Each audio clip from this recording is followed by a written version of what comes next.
Work done against gravity. कल work done का formula सब लोग देखे थे। वर्क डन का फॉर्मूला क्या था, जल्दी क्विक रिकैप कर लेते हैं हम लोग। वर्क डन का फॉर्मूला क्या था, एफ इंटू एस। एफ क्या था वहां पे, फोर्स। एस क्या था, डिस्प्लेसमेंट या फिर क्या, डिस्टेंस। वर्क डन का एसआई यूनिट क्या था, दो था हमारे पास, एक जूल था और एक क्या था, न्यूटन मीटर। क्या था, जूल और न्यूटन मीटर। वर्क डन का एसआई यूनिट क्या होता है, जूल। क्या होता है 1 जूल, तुम, हाँ 1 जूल को डिफाइन करो, डिफाइन 1 जूल। हाँ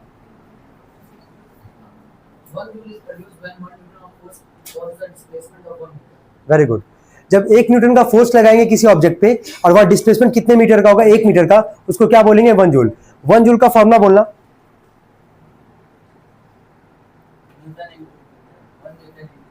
1 जूल बराबर क्या था, 1 न्यूटन इंटू में क्या, 1 मीटर। इतना तो याद आ ही रहा होगा।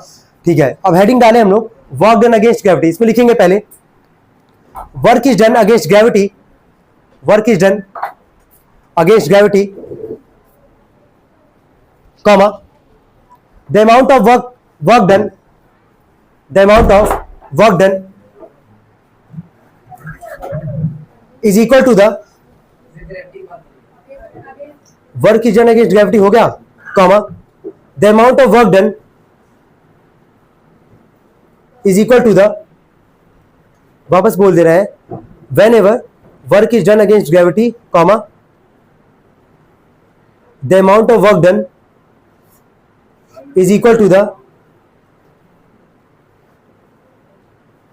whenever work is, लास्ट बार बोलना है, whenever work is done against gravity, comma the amount of work done is equal to the, the amount of work done is equal to the product of the weight of the body, product of the weight of the body and vertical distance, weight of the body and the vertical distance through which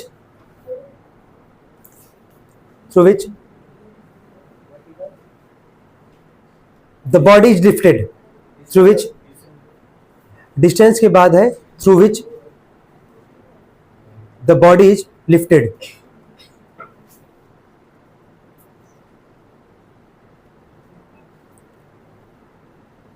होगा, इसके नीचे लिखना, formula लिखना, work done equal to, मतलब W equal to लिखो M into जी into में H। ये बता पाओगे कि नहीं, सब लोग पहले देख लो यार। ये स्मॉल m का मतलब क्या है यार, मास।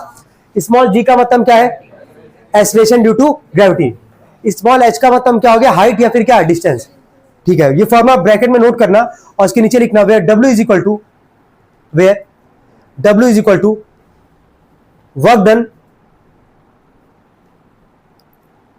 M is equal to mass of the body,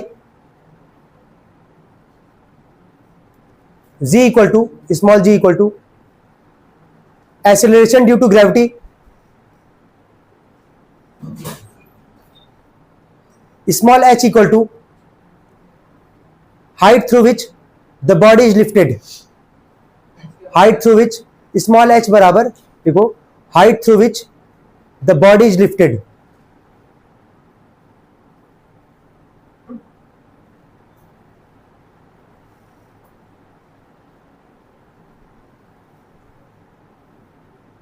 ऐसे समझना है, देखो किसी भी अगर ऑब्जेक्ट को अगर तुम उठा रहे हो, है ना, तो क्या ग्रेविटी के अगेंस्ट काम कर रहे हो कि नहीं, ग्रेविटी तो उसको नीचे खींचना चाह रहा है, लेकिन तुम जब ऑब्जेक्ट को उठा रहे हो, अपलिफ्ट कर रहे हो यहाँ पे, है ना, कभी भी करोगे तो क्या ग्रेविटी के अगेंस्ट काम कर रहे हो कि नहीं कर रहे हो।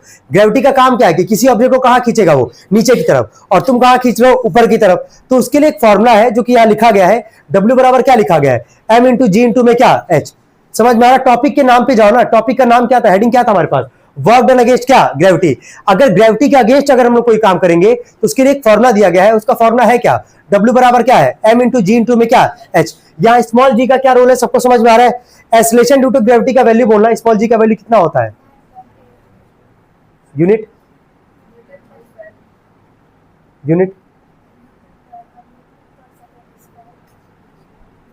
यूनिट,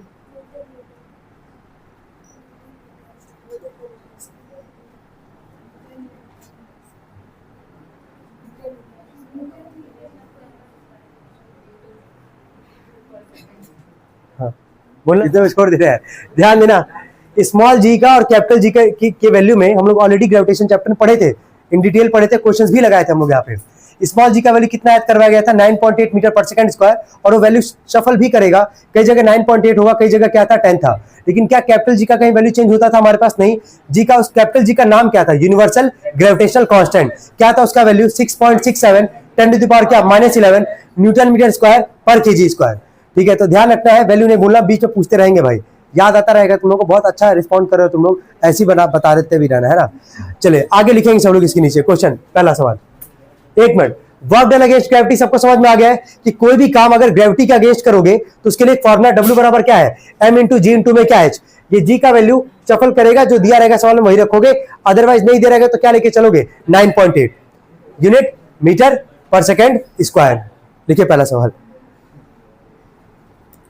नॉर्मल क्वेश्चन पे हो जाएगा। हाँ चलो, इसी वाले फॉर्मूले के बिहाफ पे दे रहा है। अच्छा, कल W बराबर F इंटू एस पे जरा देखो कितने क्वेश्चंस लगाए यहाँ पे,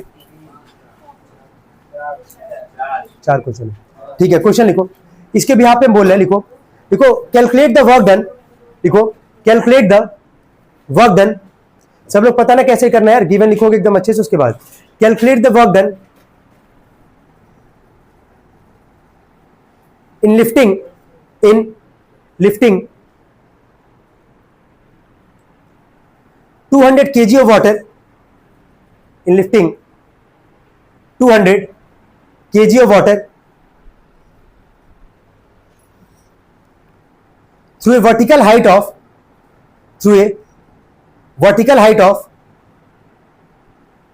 6 meter, through a vertical height of 6 meter, bracket में लिखना small g equal to 10 metre per second square, small g बराबर 10 मीटर पर सेकेंड स्क्वायर। सबको समझ में आ रहा है क्या क्या है? चलो गिवन में जरा बोलो, तो हम पूछ भी रहे, बताते जाना। स्मॉल एम का जरा वैल्यू बोलो, मास कितना दिया गया है 200 क्या केजी, ठीक है।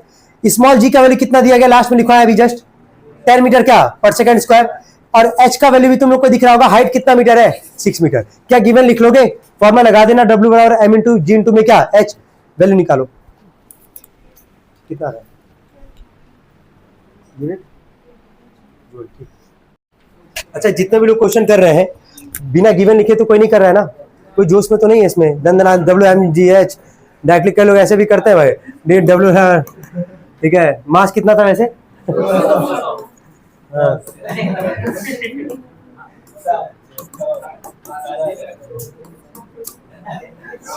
खैर लोग करते हैं ऐसे भाई, हम देखे हैं, क्योंकि ये तो नहीं कर रहा ना भाई, इसमें जो कर रहा होगा आजू बाजू में बता देना, उसका इलाज हो जाए कम कम आज ही।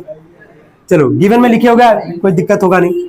मास था सॉरी 200, जी था हमारे पास 10, और एच कितना था 6, कितना आ रहा है यहाँ से 12,000 जूल, सबका आ चुका है, इसमें कोई दिक्कत होगा नहीं, ठीक है। नेक्स्ट क्वेश्चन लिखेंगे सब लोग, a car weighing 1000 kg, a car weighing 1000 kg,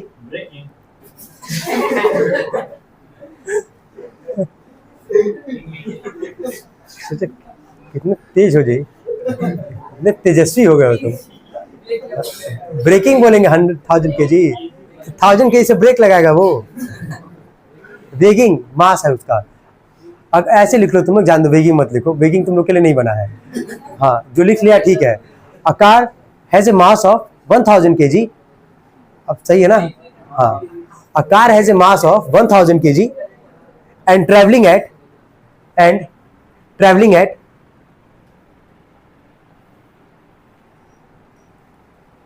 30 metre per second, and travelling at 30 metre per second, stops at a distance of 50 meter, stops at a distance of 50 meter,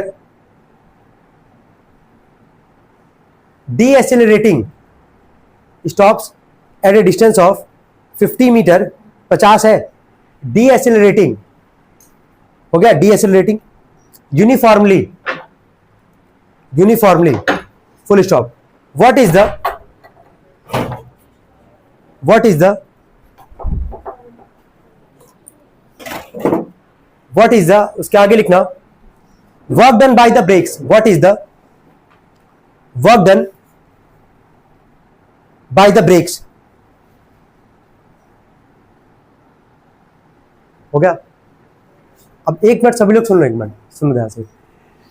इसमें तुम लोग को करना क्या है, पहले चैप्टर का, ठीक है, दूसरे चैप्टर का और जो अभी करंट चैप्टर तुम्हारा चल रहा है, तीनों का फॉर्मूला इस्तेमाल होगा और तीनों का तुम फॉर्मूला इस्तेमाल करके आंसर निकालोगे। और फिजिक्स में बोले भी थे तुम लोग को हम पढ़ाते वक्त में, सेकंड चैप्टर पढ़ रहे हो तो फर्स्ट चैप्टर का इस्तेमाल होना ही होना है। थर्ड पढ़े थे सेकंड का, तुम देखिए भी इस्तेमाल हुआ भी था। फोर्थ करो वर्क एनर्जी पावर करो तो यहाँ पे पहले चैप्टर का, ठीक है, दूसरे का और तीसरा तो नहीं बोल सकते हैं, वही अभी जो वर्क डन हमारे पास हम लोग पढ़े हैं जो कल तक के डेट में और अभी तक के डेट में, उसी का फॉर्मूला इस्तेमाल हो रहा है। 3 फॉर्मूला इस्तेमाल होगा। हम टाइम तुम लोग को दे रहे हैं 7 से 8 मिनट का टाइम दे रहे हैं। एक बार ट्राई करो सब लोग, सोचो जरा क्या क्या तुम पढ़े हो चैप्टर 1 में, क्या पढ़े हो। चैप्टर 1 का 3 इक्वेशन मोशन याद आ रहा है क्या सबको? पहला क्या था, v = u + at। सेकंड क्या था, s बराबर क्या, ut प्लस क्या, हाफ at स्क्वायर। थर्ड क्या था हमारे पास, v² - u² बराबर क्या, 2as। याद आ रहा है सबको? एक बार ट्राई करो सब लोग, कर सकते हैं, मैक्सिमम लोग कर सकते हैं।